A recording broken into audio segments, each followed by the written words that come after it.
With a quiet sigh, Twilight carefully picked up the slide labeled number 001 and slid it into the projector. Her own hoarse voice filling the basement room as her solo presentation began, displaying a map of Equestria with the town of Ponyville covered by a large red biohazard symbol. What I know as this day, is that this incident must be biological, a biohazardous disease or a weapon. I know not which it could be.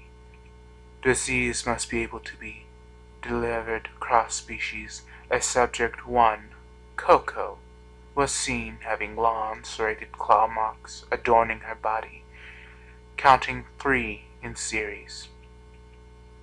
I can only assume that the original infectee was some kind of wild animal.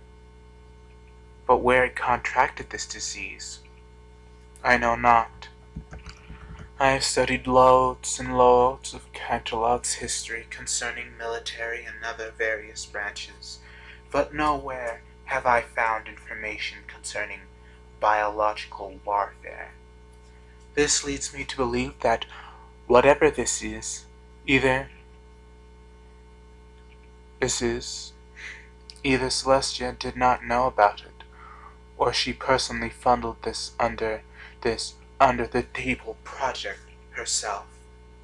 My only theory is that whatever attacked Coco escaped from containment, though from where, I don't know.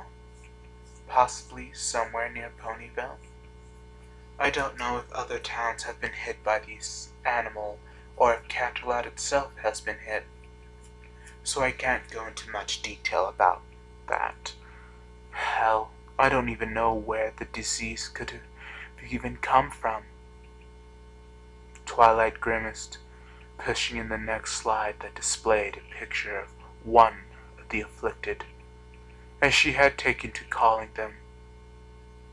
She'll never forget the day she got that picture. How stupid she had been. She shook her head, going on in her presentation. The subjects themselves are as interesting as they are lethal in nature, and I believe I have narrowed down the disease and timetable due to careful and risky observation. She pulled up a small clipboard with various notes attached to it from her table, reading them off carefully. Disease timetable. After over 20 observations and carefully documented study, disease has been known to work in the time of 10 seconds to 2 minutes tops, with the final outcome being that of an insane, blood-crazed killing machine. The disease has been noted to be carried in the subject's body fluids, blood, saliva, possibly semen, I'd hope not. Transfusion of any fluid to a non-infected species will almost guarantee infected, unless it is delivered via a limb, and not the torso, neck, or head areas. Twilight gulped, reading off the next line with apprehension. If disease is delivered through legs or hooves, subject will have a 45% chance of eliminating the threat of infection by simply immediately severing the affected appendage from their body, thus stopping the spread, although not recommended. This is the only known cure against infection.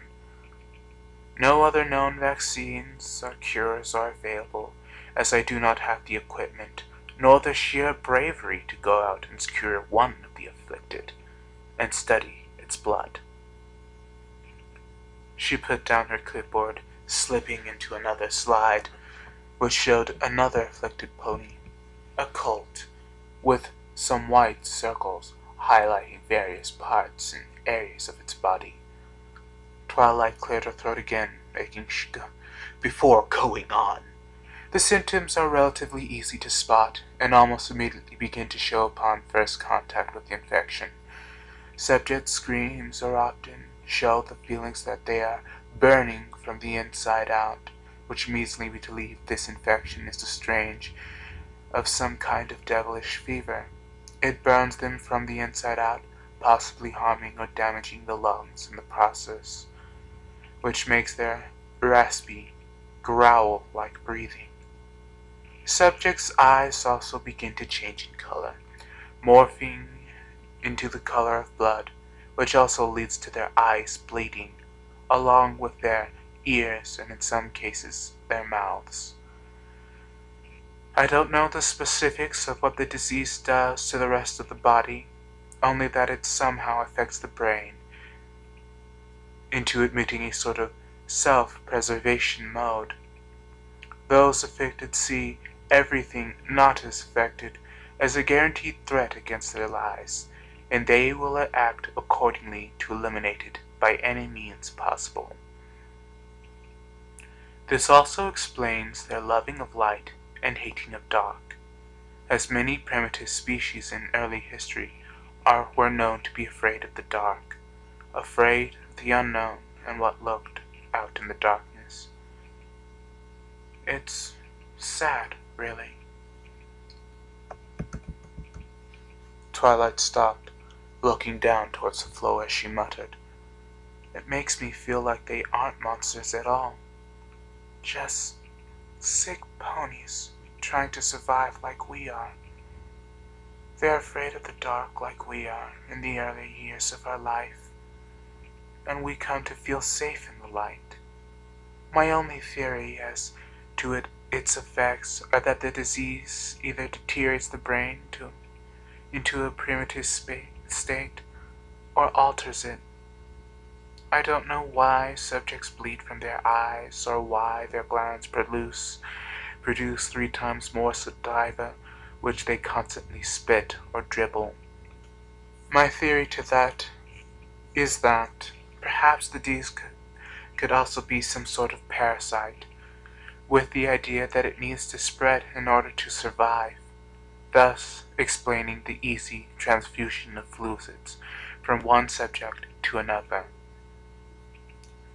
It could also explain why the colt that bit that mare's neck simply left her there to preserve another target.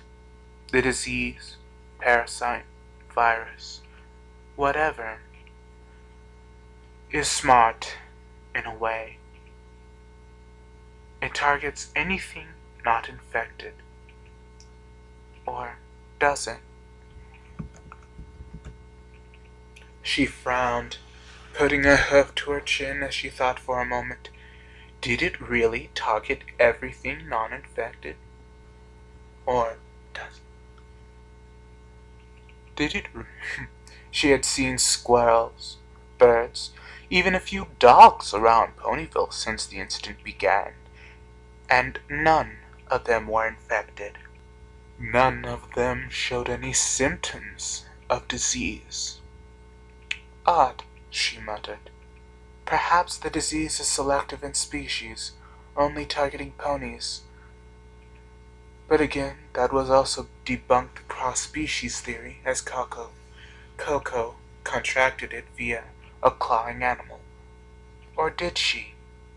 Perhaps the claw marks were from an animal attacking her out of fear or defense, because it saw her being attacked by one of the afflicted, and acted out of instinct. Perhaps that could be it. Twilight smiled at this, finally believing she had gotten at least another lead as to what this disease could be and its origins. Her smiley smile quickly faded. However, as she changed lights again, a list of other facts about the disease glimmering on the projector screen. In summary, magic draws in the afflicted for some reason. I have yet to pinpoint why. And another unfortunate development that I have seen in the first month. She took a deep breath, sighing sadly as she went on. I have to unfortunately, classified this disease as airborne, now considering it is transferable to all types of ponies, including Pegasus class.